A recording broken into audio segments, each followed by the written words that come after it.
A warm bed differs from a regular one by its special multi-layer filling of coarse and fine organic matter.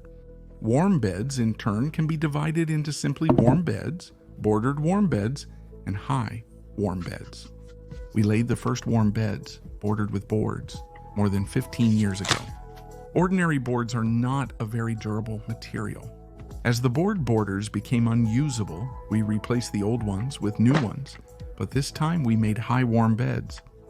We have experimented a lot and continue to experiment with different ways of laying coarse and fine organic matter and their compositions, as well as with simple, reliable, durable, yet inexpensive ways to border our beds. Naturally, we've gained quite a bit of experience, which we want to share with you, dear viewers of the Yasha Koshiak Songs channel. This is far from the first video about garden beds on the channel, but in this one, I tried to make the most important summary from all our experience with garden beds. By spending just about 20 minutes of your time, you'll learn everything we've gone through and discovered over more than 15 years. So let's go through everything step by step. Hello, everyone. This is our very first tall, warm garden bed. I made it from leftover paving tiles and boards. Unwanted wood material is perfect as the coarsest organic layer. It goes at the very bottom. The second purpose of this layer is to block the cold that comes from deep in the ground after the winter chill. Pieces of rebar are used for reinforcement and extra stability of the sides. I cover the coarse organic matter with a layer of soil.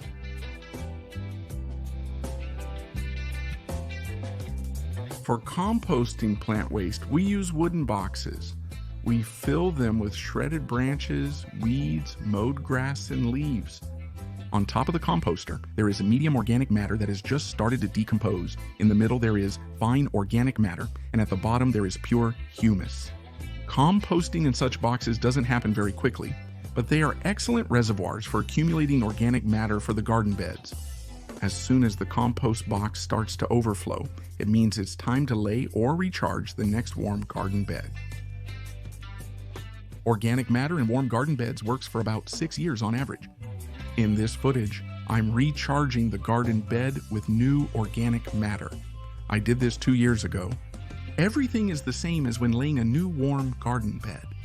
I try to put the removed soil back in the reverse order of how it was taken out, so that the bottom layer stays at the bottom as much as possible, and the top layer stays on top. Anaerobes are found in the lower layers of the fertile soil. Anaerobes are microorganisms that can live and develop in the absence of free oxygen. They get the energy they need for life by breaking down organic and inorganic substances.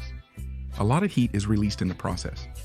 I'll make our next tall, warm garden bed from leftover hollow red bricks. The heat promotes faster plant growth and increases yield. These particular garden beds have very convenient sides. You can sit on them while enjoying the harvest or even lie down to rest from hard work. And the work is only hard when you're setting up a new bed or once every 6 years when you need to refresh it. All the rest of the time, these beds make our gardening work much easier, turning it into pure pleasure. Taking care of and maintaining the space between the high warm beds is a real pleasure. A big advantage of these beds, in my opinion, is that the boards don't have direct contact with the ground, so they can last longer than boards in beds made only of wood. As the organic matter in the warm beds decomposes, the soil gradually settles. As needed in the spring before the next gardening season, we add more soil. The next generation of our raised beds with borders is made from homemade durable composite. We switched to them when we ran out of leftover paving tiles and bricks. If you lay a board across, you can also sit comfortably while, for example, planting plants. I'll talk about these beds a bit later, but for now, let me tell you about the main huge advantage of beds made from tiles and bricks. I've long noticed that near large stones, brick, and concrete fences, vegetation just thrives. I'm sure you've noticed this too. It's all thanks to the effect of heat accumulation. I chose to use tiles and bricks for a reason. Bricks and tiles make powerful heat-retaining sides. They are supposed to accumulate solar heat during the day and then evenly transfer it to the cooling soil at night. In our region, Warm nights are very rare, and all this is in addition to the heat produced by anaerobes. The tiles and bricks in the beds are installed without mortar. Everything is held together by gravity, and it's quite reliable. My intuition didn't let me down. The beds turned out to be truly super productive. If we didn't have all these leftovers, we would have had to buy them. The result is worth it. We realized this quickly during further use. Coarse organic matter must be covered with the extracted soil. It's best to water this layer thoroughly so that the soil fills the gaps between the wood waste. The contents of the composter are used again. 8 years ago, when I published a post about these kinds of garden beds on Pikabu, users there predicted that these beds would last only 1 season at most. They kept saying that without concrete, the beds would be doomed. By the way, if you don't have a woodworking machine with a planing function, it's not a problem. You can process the boards with a regular angle grinder using a flap disc. It's not as fast as using a machine, but you can get an authentic look of hand-hewn boards. It's precisely the lack of concreting that saves these beds from damage on our difficult, very heaving soil. The tiles and bricks are not fastened together, so the sides can't crack. In our beds, made of tiles and bricks, the boards are not just there so you can sit or lie on them. They have another, even more important function. While I was preparing the boards, my wife had already managed to plant the seedlings. The bottom row of bricks is securely held by the soil. The top row of bricks is pushed outward from the inside by the soil, and from the outside, this pressure is limited by a sturdy wooden edging, which also serves as a bonus seat or even a place to lie down. The holes in the boards and the arches installed in them easily turn these beds into greenhouses. You can also add extra crossbars, for example, made of rebar, to better connect the sides. Let's briefly move to the present day. Looks like I've figured out how to make a lot of birdhouses at once. I screwed together 1, 2, 3, 4 boards. I call this kind of beam a pseudo-timber. Birdhouses will help us attract the free labor of birds. They get food, and we get pest control. Everybody wins. The front of the birdhouses will be 33 centimeters high, and the back will be 27 centimeters. This way, you'll only need 60 centimeters of faux timber for 2 birdhouses, and from 2 meters of faux timber, you can make at least 6 birdhouses. And that's exactly what I need, just like rolls and sushi. Just roll it up and keep cutting. In these shots, you can clearly see what atmospheric effects and time do to the edges of garden beds bordered with planks. There were no more leftover paving tiles or bricks. So I decided to experiment with another option for the borders. The new goal is to make borders that don't accumulate heat, but instead keep it in. This way, the efficiency of soil heating by anaerobic microorganisms is increased. The second goal was to completely stop using finicky boards. Without direct contact with the soil, the boards in the new beds lasted longer, but it became clear that they still wouldn't last for a very long time. By that time, I had already tested the viability of walls made from extruded polystyrene foam, reinforced with fiberglass mesh and adhesive for thermal insulation. I implemented and tested such walls in my project House for $1,000. I decided to take a similar approach with the sides of the garden beds. So I once again plastered and reinforced the extruded polystyrene foam. The blanks for the sides turned out to be about 60 centimeters wide, just like the standard insulation sheets. No additional reinforcements were planned. So for reliability, I decided to bury the sides about half their width into the ground. For this, I dug deeper along the edges.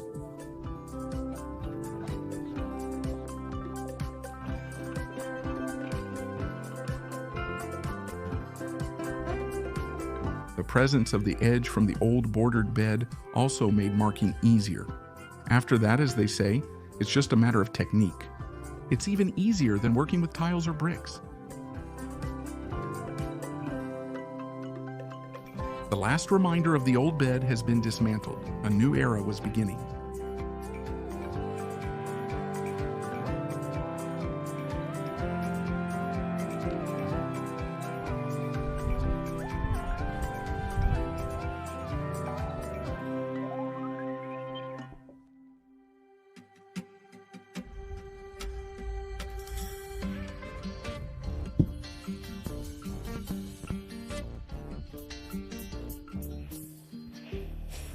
I decided to connect the sides together using a method I've already tested. That's exactly how the walls are joined in our innovative outdoor Euro toilet.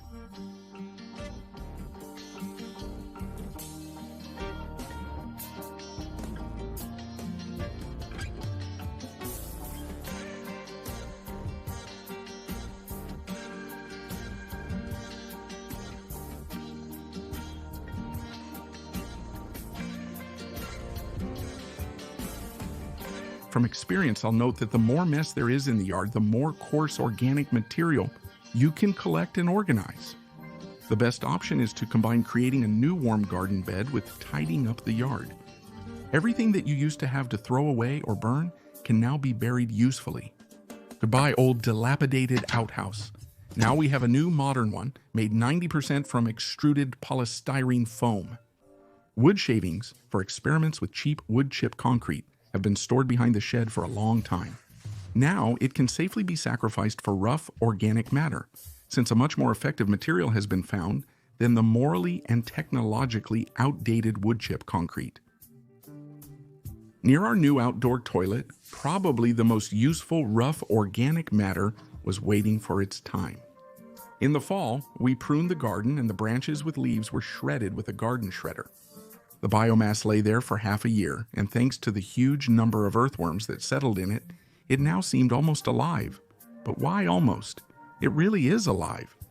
It's a treasure trove of living beneficial energy.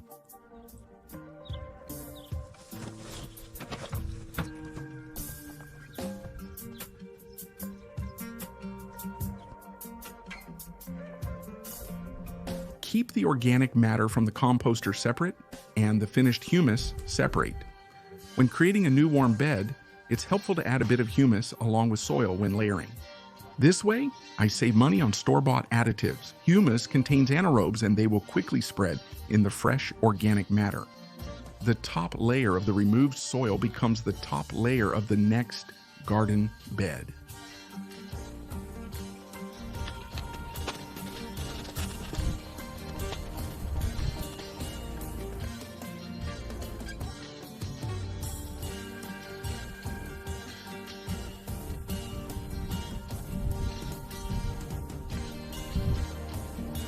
I water everything thoroughly.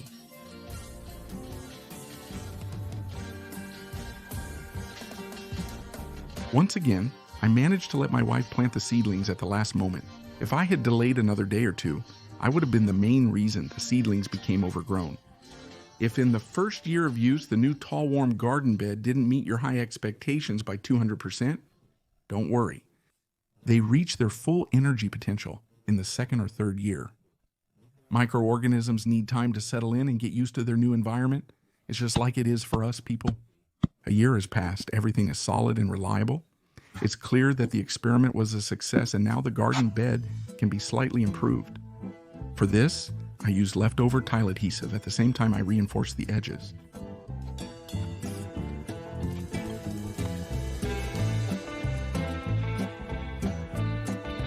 This was my first experience decorating a surface to look like natural stone.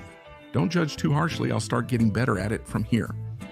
A bit of acrylic antiseptic varnish for stone, plaster, and concrete, and the garden bed is ready for the next gardening season.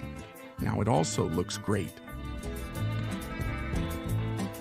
Unfortunately, the automation of gardening work is still very low, unlike household chores. The times predicted in the movie, The Adventures of Electronic, are coming. Now robots work at home instead of people. It can't plant seedlings yet, but it's great at helping with cleaning. Then we made great progress in improving our yard with the help of cheap homemade composite based on Penoplex. From it, we made a mini pool, a new very light garden path, and a lightweight but sturdy fence that looks like a permanent one. So, as I continued replacing the bordered warm beds with high warm beds, I decided to use the composite based on extruded polystyrene foam again. I bought a pack of Penoplex Comfort with a thickness of just 3 centimeters and gave the sheets a rough surface using a saw blade detached from its handle. I glued the Penoplex sheets into strips according to the required sizes for the sides of the new beds. For gluing, as usual, I use polyurethane construction adhesive foam. For plastering and reinforcement, as usual, I used bagged adhesive for thermal insulation and alkali-resistant fiberglass mesh for plastering.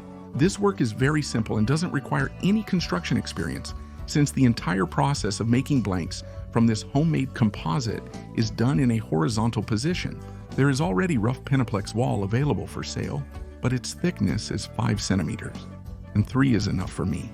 I've set up a mini production of garden beds. They're selling like hotcakes. Another customer is about to come pick up their order. Just kidding. After our very small family business, making barrel saunas, we stopped doing business. The quickly rich Belarusians no longer want to buy our cheap barrel saunas. One time, I really did make that many blanks, but not for garden beds, for my own project called A House for $1,000. For 2 new garden beds, each over 5 meters long and about 1 meter wide, I only needed 2 long blanks and 1 short one. This time, I aimed for garden beds with double the material savings. These were the first beds I decided to make in advance. I started working in the heated garage either at the end of February or the beginning of March. A Mediterranean style was already starting to take shape in our yard. The plunge pool, the path, and the fence were all finished to look like natural stone. With the new garden beds, it was decided to stick to a similar style. I applied the stone texture using the cheapest tile adhesive. I gave it color with white facade paint, adding inexpensive colored pigments to it. On top, I covered it with 2 layers of slightly tinted antiseptic acrylic varnish for stone, concrete, and plaster. In the new garden beds, I decided to leave the sides half above ground. This allowed me to save twice as much on materials. I don't feel bad about the borders of the old beds anymore. Both my foot and hand easily lift for dismantling. Now they can only be used for coarse organic matter.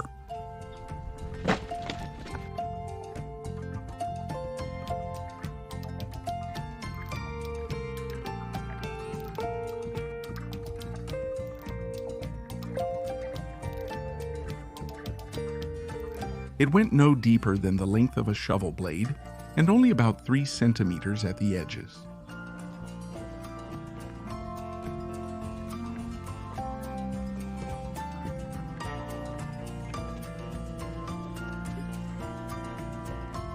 This time I decided to install the sides in a more classic way. For this, I used stakes made from inexpensive store-bought drywall profiles and other small items you can find at any hardware store. Just 3 centimeters of Penoplex has the same thermal conductivity as 17 centimeters of dry wooden beam, or 2.5 bricks of masonry. I can only imagine what the beds would look like with sides made from such beams. Thanks to their high thermal insulation, they are significantly more energy efficient. Penoplex practically does not absorb water and is 100% waterproof. Moisture does not pass through the sides at all. I saw it for myself when I made a mini pool out of this material. You can water these beds much less often. Mulching with mowed grass really protects the bed from drying out. Combined with sealed edges, this saves a lot of water and time spent on watering. Penoplex has long been used for insulating floors, plinths, ceilings, attics, roofs, loggias, balconies, and house facades. It is used to insulate houses around the perimeter. It is laid under blind areas, garden paths, and parking lots, eliminating frost heaving. I noticed this and tried to simply expand the range of its applications. Penoplex is not susceptible to biological effects, meaning it doesn't rot like wood. Its service life is over 50 years, which means you can make such sides once and for all. The active phase of an average gardener rarely lasts more than 50 years. People usually start feeling drawn to the land after 30, and by the age of 70, it lets them go. Many people already want to step away from the garden, start traveling, go on various cruises, and see many countries. Or is that not about us? That day, my wife's ability to saw was not used figuratively. A number of branches had piled up. I really enjoy working with the garden shredder.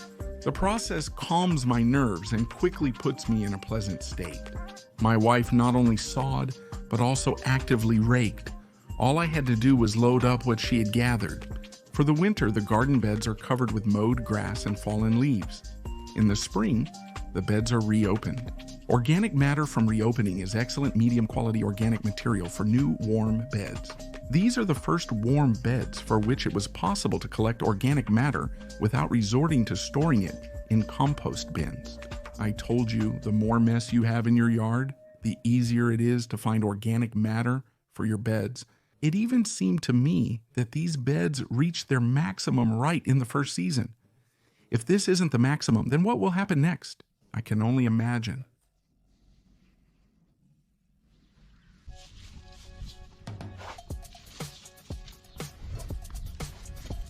By the way, we made the new compost bin from this material too.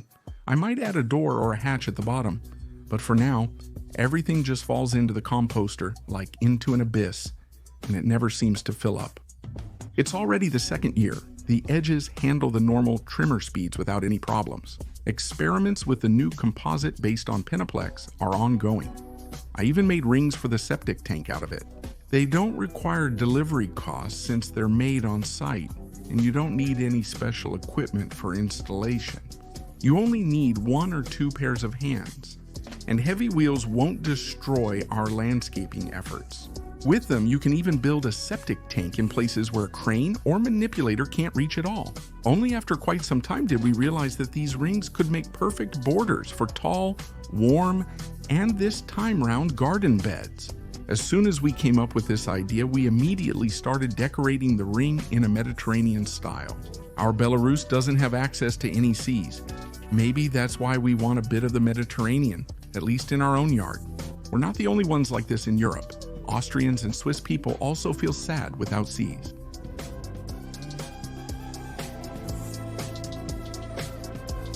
It was decided to make a new round flower bed in the place of an almost dried up apple tree. I didn't just throw its branches into the fire uselessly following ancient Slavic tradition, but turned them into a valuable resource for future flower beds with modern Belarusian thriftiness, which even helps us grow shrimp. And realizing that this way you get the most useful coarse organic matter adds even more meaning to the work. I have an innovative idea for a new tall, warm, super productive garden bed for this season as well. So be sure to subscribe to the Yasha Kosiak Songs channel. That way, you'll be the first to know about everything. You can support affordable, effective gardening and construction innovations through the sponsor button on YouTube or through the Boosty service. I'll leave the link below the video.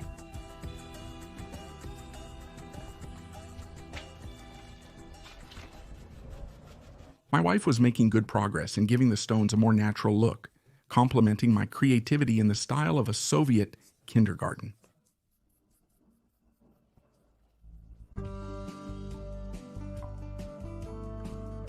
The sides of the round garden bed are quite sturdy due to the rigidity of the shape.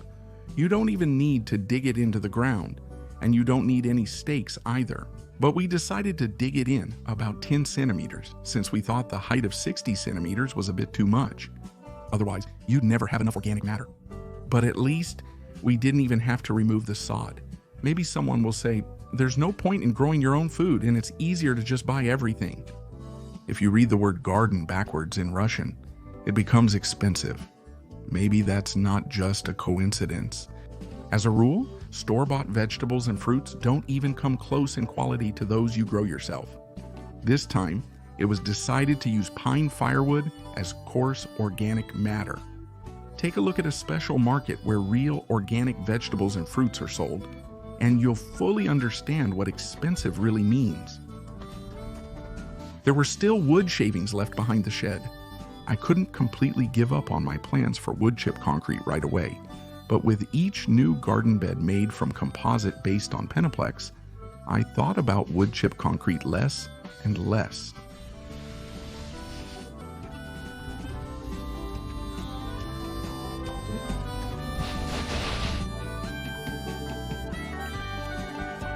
This garden bed will be for blueberries. We have plenty of swamps, so there's usually no shortage of special blueberry peat.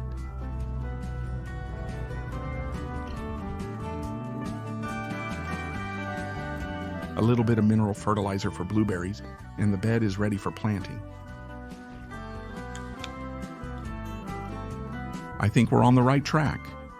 The new beds help significantly reduce the amount of labor, and that means the cost of what we grow goes down too. I'm leaving links to very detailed videos about all our beds below this video. My friend Dennis has already set up raised, warm beds made of extruded polystyrene foam in the cool Pskov region. And my friend Konstantin, who gardens and builds next to us. Give a big thumbs up, subscribe to the Yasha Kosiak Songs channel, join the V-Contacta group in Zen. All the links are below the video. Also, hit the bell, and then I'll definitely keep you informed. Let there be peace all over the world. Thank you.